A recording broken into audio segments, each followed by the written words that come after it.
Hello you beautiful people, it's Liquid here giving you a warm welcome back or to the channel. As always, I hope you're doing absolutely fantastic wherever this video finds you today. Now we're not going to delay, we're not going to dilly-dally, we're going to get straight into this because in Friday's DCS newsletter, the Balkans map was announced and the developer Onretech has shared with us a whole bunch of information and screenshots. This is a map that excites me very much as I've spent so much time in the Balkans in the past few years, and I normally don't do videos like this, but I saw it as a cool opportunity to share some real life comparisons with some photos and videos I've taken and compare them to some of the screenshots the developer has given us, as well as talk a little bit more about some of the interesting things in this announcement.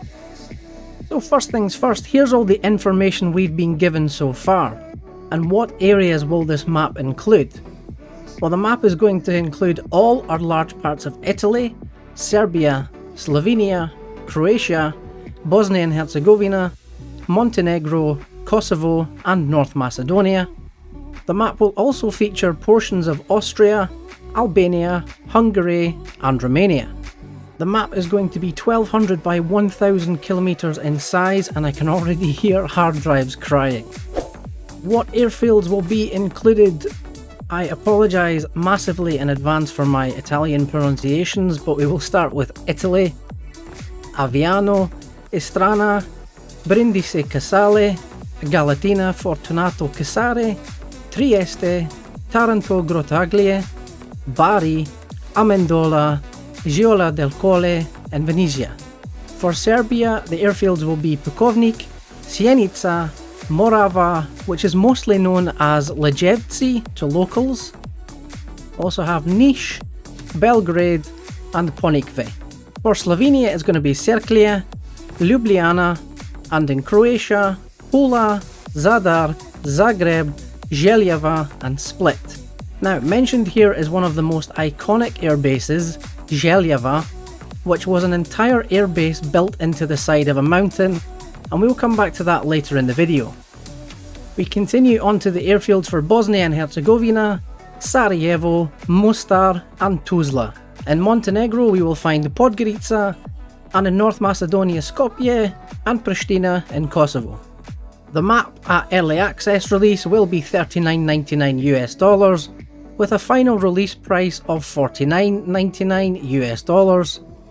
Early access release is planned for the end of 2026, which means we should get GTA 6 and the Balkans map by the end of 2026. Fingers crossed. So with all the information we know so far done and dusted, let's move on to some of the screenshots that I've picked out to show you and give you some real life comparisons as well. We will start with this one, and to be honest, I'm not 100% sure where this is. We're off to a good start. However, it does give me a feel of Bosnia, and I'll show you why. Now here is a picture I've taken from my drone during a trip in Bosnia, and my wife and I had left Sarajevo and we were travelling to the village of Tientište. It was a beautiful drive, and after seeing the clouds hanging low in the valley, I decided to grab some pictures. So if we compare the two of those, you can see why I might think it could be Bosnia. Moving on to the next one then, here we have Avila Tower, which is located a short drive just outside of Belgrade city centre, and you will find that at the top of Mount Avila itself.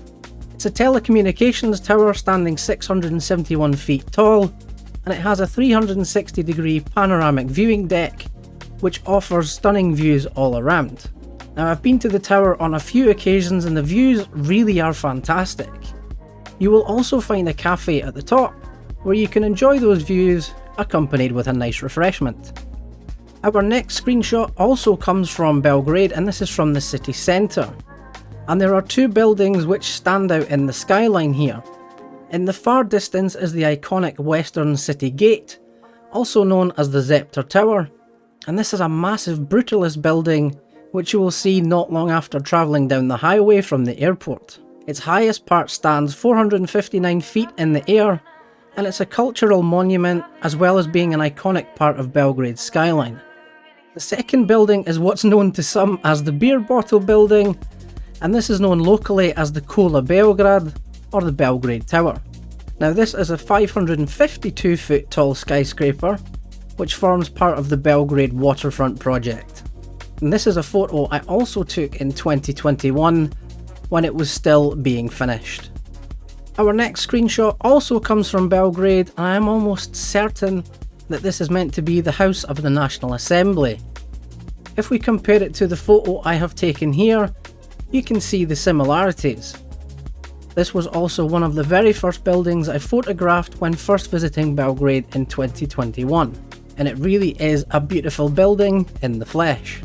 Now moving on to the final screenshot I want to show and compare, and surprise surprise, this also comes from Belgrade, featuring another shot of the city skyline. If we look beyond the apartment blocks, you will see a trio of interesting buildings towering well above them. Now this is Belgrade's eastern city gate, a complex of 3 apartment buildings known as Rudo.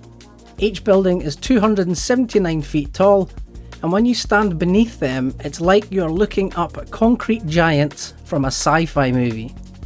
Here is a closer look at some real life footage that I took with my drone.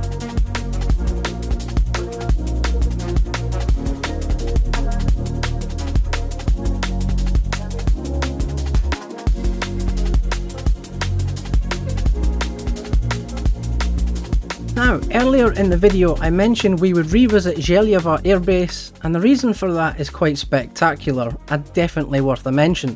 Željava was an airbase built into the side of a mountain. It's like something straight out of James Bond. It featured a huge complex of tunnels for operating Yugoslavian MiG-21s and all the support personnel required. It took 20 years to build, cost $6 billion, and it was one of the largest and most expensive military constructions in Europe. It's an iconic airbase and today is very popular with urban explorers.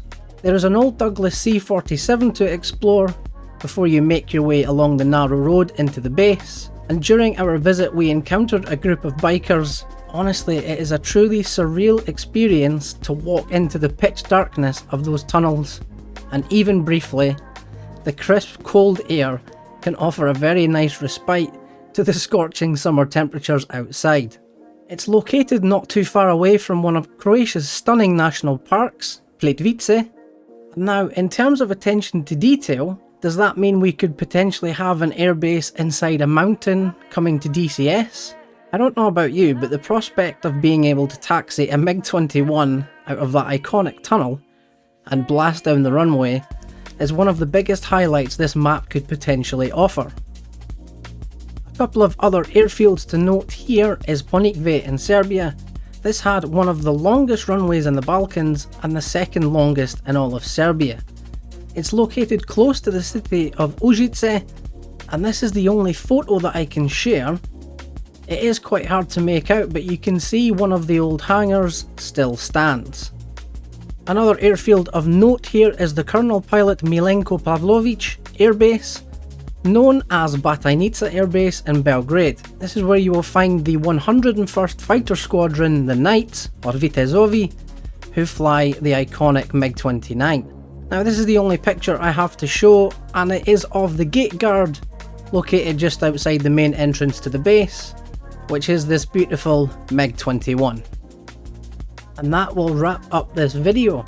I hope you have found it interesting, and if you've made it this far, I really do appreciate you giving your time to check it out. I, like many others looking forward to this map, will be eagerly awaiting the progress updates as we get closer to early access. However, for now, thank you as always for watching. I really do appreciate it. Take care, stay safe, I'll catch you in the next video, but until then, this is LIKWID, signing off.